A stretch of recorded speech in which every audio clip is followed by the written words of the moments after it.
In Guyana, Easter Monday has always been one of the most anticipated days on the calendar.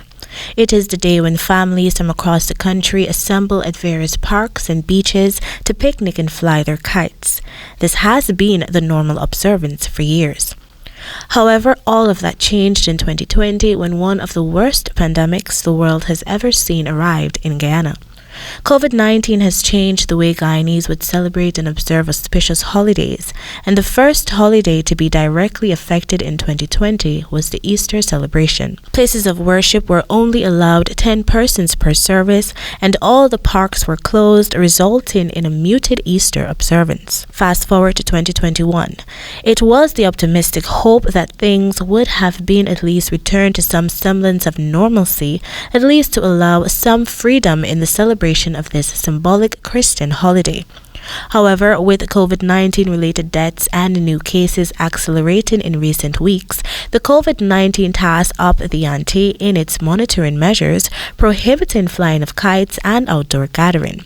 This resulted in several persons being arrested for breaching the curfew. As a result, perhaps the most relevant word to describe kite flying activities in the city in 2021 in Georgetown would be non-existent. The roads and streets in a usual hectic city were devoid of persons, and there was an eerie absence of kites dancing in the sky. An announcement prior to Monday released by the National Parks Commission indicated that the national park would be closed for the Easter weekend. The national park, which was once a prominent spot for family picnics and kite flying on Easter Monday, stood empty. As a consequence, a few children who attempted to visit the park to fly their kites were immediately reverted by the security guard. We explained to them that the park is closed till tomorrow.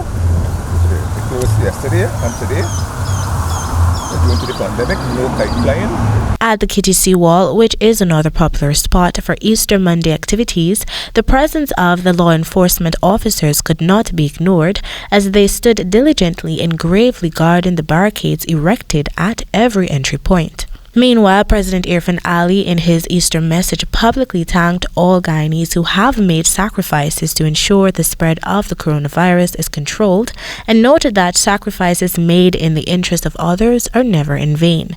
He further urged persons to remain vigilant and disciplined, as he is confident that Guyana will win the war against the pandemic. The Easter story resonates with a hope that victory will inevitably prevail.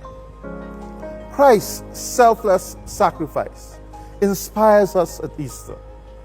May his example continue to be a source of strength during the weeks and years ahead. In his Easter message, leader of the opposition Joseph Harmon stated that his ultimate hope is that through undying faith and resilience, Guyana's present situation can change from darkness to hope, confidence, and optimism. He urged persons to maintain hope and to comfort each other with positive actions and a determined spirit, knowing that the country will rise above the challenges that confront it. Reporting for the AGP Nightly News, Kendell Richmond.